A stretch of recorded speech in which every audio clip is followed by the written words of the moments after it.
कि बलिया के नाम से मुझे डर लगता है। क्या तुम फिर काय के सीएम रहे? डर लग रहा है? डर लग रहा है? आए हमारे साथ आए, दीजिए इस्तीफा और उनकी जगह हम किसी लेडीज को बैठा देते। अरे लेडीज को छोड़ो, मैं तो सरेआम बोल रही हूँ कि ऐसा करते हम किसी हिजड़े को बैठा देते। बढ़िया सरकार थी। जब कोई भी कांड होता था तो एक तरफ फोटो उनका एक तरफ उनका और कहते थे गुंडा राज है। अब कौन सा कीर्तन राज चल रहा है? योगी जी को सरकार चलानी नहीं आ रही है।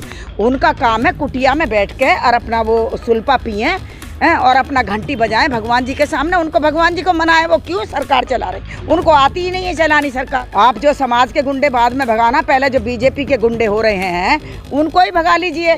योगी जी जो हैं ये सन्यासी हैं। गोरखपुर का इतिहास उठा के देखिए कि गोरखपुर में इनकी फाइलें बनी हुई हैं गुंडे की। ये महागुंडे रह चुके हैं। ये बहन बेटी की कदर क्या करेंगे?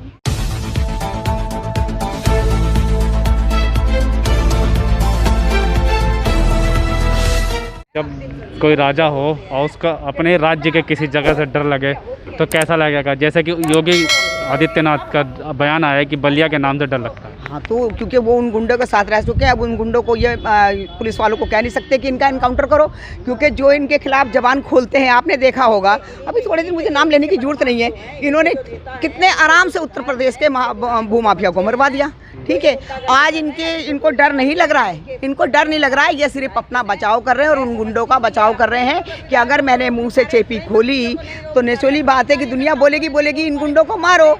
उस गुंडे को मार दिया, उस भूमाफिया को मार दिया आपने। जब पुलिस वालों को उन्होंने मारा, ठीक है नहीं, तो इन्हें मालूम था कि ये चीट मुझ पे भी आएगी, क्योंकि पुलिस वाले भी हमारे बच्चे हैं, हमने पैदा किए हुए हैं। हम माओ से पूछो कि जब हम आर्मियों में देते हैं, क्योंकि मैं भी एक आर्मी की बेटी हूँ। मेरा जो पापा थे वो आर्मी में थे, बहुत फौज में हमने देखा है। स्टैंड गन हमें शुरू में ही पकड़ा दी गई थी जब हम पैदा हुए थे।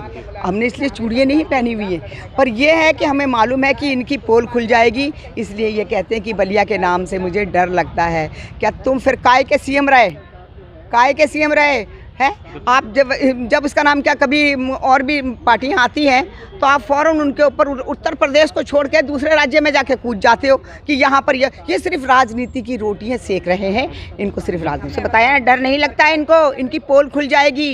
योगी जी झूठ बोल रहे हैं। वो महा नौटंकीबाज आदमी है, उसको चाहिए इस्तीफा दे। डर लग रहा है? डर लग रहा है? आए हमारे साथ आए, दीजिए इस्तीफा और उनकी जगह हम किसी लेडीज को बैठा देते। अरे लेडीज को छोड़ो, मैं तो सरेआम बोल रही हूँ कि ऐसा करते हम किसी हिजड़े को बैठा देते। बढ़िया सरकार थी। बीजेपी का जो विधायक है वीरेंद्र सिंह, वो सपोर्ट में है? बिल्कुल सपोर्ट में होंगे, क्योंकि वो गुंडे हैं तो सपोर्ट में रहेंगे। और आप क्या समझ रहे हैं कि योगी जी को क्या समझ रहे हैं? योगी जी जो हैं ये सन्यासी हैं। गोरखपुर का इतिहास उठा के देखिए कि गोरखपुर में इनकी फाइलें बनी हुई हैं गुंडे की। ये महागुंडे रह चुके हैं। ये बहन बेटी की कदर क्या करेंगे? ये जो कहते हैं ना मैं सन्यासी हूँ, ये सन्यासी नहीं, एक नंबर का अय्यासी है। ये समझ गए? इसने ज़िंदगी अय्यासियों में गुजारी है। आज के जोगिया धार के इनको नहीं शूट करता। ये जो पता है आपको कि जिन्होंने जोगा पहना था वो कौन थे? उन्होंने पूरे हिंदुस्तान को आज़ाद कराया था। आज उनके ऊपर तो जोगिया धारण अच्छा लगता था, क्योंकि उन्होंने उस जोगिया धारण को धारने के बाद हमारी बहन बेटियों को बचाया था। जिस वक़्त आपने देखा होगा मारकाट हुई थी, हिंदुस्तान आज़ाद हुआ था, तब इन लोगों ने आके, अगर उन्होंने जोगिए कपड़े पहने थे, जोगड़ी पगड़ी पहनते, इनको महत्व नहीं मालूम जोगिए कपड़े का और पगड़ी का, तो इनको चाहिए कि ये जोगिया कपड़ा उतार दें, ये ढोंग ना करें। क्योंकि साधु संत जो होते हैं ना, आपने देखा है कितने साधु संत सारे जेल में सड़ रहे हैं। थोड़े दिन की बात है, अब ये भी जेल में जाएंगे। और फिर इन्होंने कभी कोई इसका नाम क्या कहते हैं, मैं सन्यासी हूँ। मोदी जी कहते हैं मैं सन्यासी हूँ। काय के सन्यासी रह गए? तुम अपनी बीवी को तो देख लो, वो बेचारी दर दर मारी फिर रही है। तुम दूसरों को तो बाद में कहोगे। इन्होंने अब ये तीन तलाक करके बरगलाया था औरतों को। इनको शर्म आनी चाहिए कि किसी के घर के चूल्हे जल रहे हैं, किसी के नहीं जल रहे हैं। क्यों इस तरह से इन्होंने? रही बात बलात्कार, इनके राज में ज़्यादा हुआ है, अखिलेश जी के नहीं। अखिलेश जी के राज में अच्छा राज चला है। कानून व्यवस्था चरमरा चुकी है भाई। और जो गांव की भाषा में बोलते हैं कि सर पे पानी उतर गया, तो वो उतर चुका है। अब माननीय अखिलेश यादव जी ने, माननीय मुलायम सिंह यादव जी ने चुप्पी तोड़ी है और हमारा पूरा उत्तर प्रदेश में आज ज्ञापन दिया है और मैं समझती हूँ कल अगर ये भी कहा जाना कि सड़कों पे उतरना है तो हमारे समाजवादी पार्टी के सभी कार्यकर्ता तैयार, नेता तैयार हैं और बिल्कुल इनको बता देंगे कि किस तरह सरकार चलाई जाती है। माननीय योगी जी ने क्यों लगता है कानून व्यवस्था बेकार है? गुंडे तो योगी जी कहते हैं कि गुंडे डर डर के भाग रहे हैं यूपी छोड़ के। कहाँ पर भाग रहे हैं भैया? कौन भाग गया? ये तो खुद ही गुंडे हैं। ये तो खुद ही गोली चलाकर वो मार रहे हैं। अभी देखा आपने, उनको गोली चला के मार दिया है। तो ये तो खुद ही गुंडे। कहाँ गुंडे भाग रहे हैं? आप पहले अपने गुंडे तो भगा लीजिए। आप जो समाज के गुंडे बाद में भगाना, पहले जो बीजेपी के गुंडे हो रहे हैं उनको ही भगा लीजिए। वो गोली मार रहे हैं, किसी का बलात्कार कर रहे हैं, सरेआम उसकी जीभ काट रहे हैं, सरेआम उनको उसकी रीढ़ की हड्डी तोड़ रहे हैं, सरेआम उनको मतलब नंगा कर रहे हैं। समाज में लड़की को बिल्कुल इन्होंने, हमारी जो लड़कियां हैं सुरक्षित अपने आप को नहीं मान रही हैं। जब जाती हैं तो कोई कहती है कि हमारे आंटी पीछे से हाथ मार दिया, कोई कहती है हमारे यहाँ हाथ मार दी। रेप होंगे। खेतों में बहुत पुराने समय से महिलाएं जाती हैं, आज भी गांव में जाती हैं, तो ऐसा तो नहीं होता। तुम्हारे राज में ही क्यों हो रहा है? सच्चाई ये है कि योगी जी को सरकार चलानी नहीं आ रही है। उनका काम है कुटिया में बैठ के और अपना वो सुल्पा पिएं और अपना घंटी बजाएं भगवान जी के सामने, उनको भगवान जी को मनाएं। वो क्यों सरकार चला रहे? उनको आती ही नहीं है चलानी सरकार। किसान परेशान, नौजवान परेशान, महिलाएं परेशान, जो रिक्शा ठेली चला रहे हैं वो परेशान, गरीब और गरीब हो गया है, बहुत ज़्यादा गरीब हो गया है। जब लॉकडाउन करने की ज़रूरत थी, जब इन्होंने लॉकडाउन किया जब लॉकडाउन की ज़रूरत नहीं थी, क्योंकि 2-4 छुटका मुटके थे और अब बिल्कुल पूरी तरह महामारी फैल रही है। अब इन्होंने सब कुछ खोल दिया। क्या बंद किया? मंदिर बंद कर दिया। तुम तो भैया बहुत बड़े पुजारी, क्यों मंदिर को बंद कर रहे हो? अब औरतें चल रहे हैं, महिलाएं बेचारी पूजा भी नहीं कर पा रही। तो महाराष्ट्र में मंदिर खुलवाने के लिए बीजेपी वाले धरने में बैठे हैं। कहाँ बैठे हैं? महाराष्ट्र में। हाँ, तो अपना और यहाँ पे मंदिर बंद करते हैं, तो दोहरे नीतिकरण क्यों? अरे भैया इनका कुछ नहीं है। इनका इस टाइम सत्ता का नशा छाया हुआ, जो सत्ता का नशे में जो झूम जाता है ना आदमी, वो इनको नशा छाया हुआ है।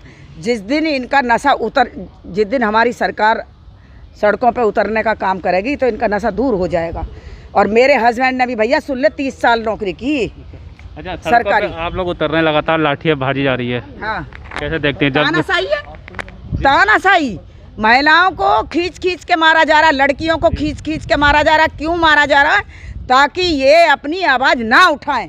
किसी भी सरकार में ऐसा नहीं हुआ कि लाठी लड़कियों पे भांजी गई हो या महिलाओं पे भांजी गई हो। ये पहली बार इनकी सरकार में हो रहा। तुम तानाशाही चला लो, कितने दिन चला लोगे, फिर क्या होगा? तो इनके बात हो गई 70 साल में जो नहीं हुआ वो हुआ। हाँ, 70 साल में भैया, 70 साल की मेरी उम्र हो गई 60 साल की। मैंने तो कभी देखा ही नहीं इस तरह का लाठी भांजना। इनकी सरकार में देख रही हूँ, क्योंकि उनको पता ही नहीं सरकार कैसे चलती है, कैसे बहन बेटी को सिखाया जाता, क्योंकि उनके अपनी औलाद नहीं है। जब अपनी औलाद नहीं है, सन्यासी हैं, तो सन्यास का काम करें ना। सरकार पर क्यों बैठे हैं भैया? क्यों सरकार चलाने का काम कर रहे हैं? तत्काल हटा दिया जाए। और माननीय अखिलेश जी के समय में जब कोई भी कांड होता था तो एक तरफ फोटो उनका, एक तरफ उनका, और कहते थे गुंडा राज है। अब कौन सा कीर्तन राज चल रहा है? बड़े बड़े पोस्टर पर लगाया था उत्तर प्रदेश को उत्तम प्रदेश बनाएंगे। क्या लगता है, बन गया उत्तम प्रदेश? बेटियों को कहा था कि बेटियों को पढ़ाएंगे बढ़ाएंगे। ये बेटियां बढ़ रही हैं और चुप सहम कर घर में बैठ गई हैं। कुछ भी नहीं इन्होंने किया। जो इनके वादे थे सब झूठे, बिल्कुल फेल हो चुके हैं। इनको तत्काल में इस्तीफा दे देना चाहिए। ये सरकार नहीं अच्छी चल रही है। जिस तरीके से एक और वीडियो वायरल हुई, लेडीज पुलिस बहुत बेरहमी से एक महिला को डंडा मार रही। क्या करे? वो मजबूर है। अगर वो नहीं मारेगी ना तो लेडीज पुलिस को ये मारेंगे, ये गुंडे मारेंगे। आज पुलिस वाले मोहताज हैं, मैं आपको बता दूं। इन लोगों की जंजीरों में जकड़े हुए हैं। मैं कह रही हूँ ना कि एक बारी एक सिपाही को अगर दे दी जाए ना छूट कि जा बेटा ये 10 गुंडों को मार, मैं कह रही हूँ इतनी ताकत है, मरते मरते भी वो मार देगा फौज की तरह। क्योंकि फौज और हमारे सिपाही आज दिन रात गुंडों को पकड़ते हैं, सब कुछ करते हैं। बलिया वाला पकड़ा, छुड़ाने वाले कौन थे? यही लोग थे। कैसे कैसे भगवा दिया। नहीं भगाते तो वो डीएम भी मारे जाते, वो एसएचओ मारे जाते, क्योंकि एसएचओ को सरेआम धमकी दे रहा है। उसी वक्त एनकाउंटर कर देना चाहिए था। मैं तो वो कहती हूँ कि वो एसएचओ साहब को उसी वक्त उसका एनकाउंटर कर दे। मेरी जैसी होती ना तो एनकाउंटर कर देती। मेरे हाथ में दो और बताओ गुंडा कौन है, देखो मैं मारती हूँ। मुझ में इतना जिगरा है, समझ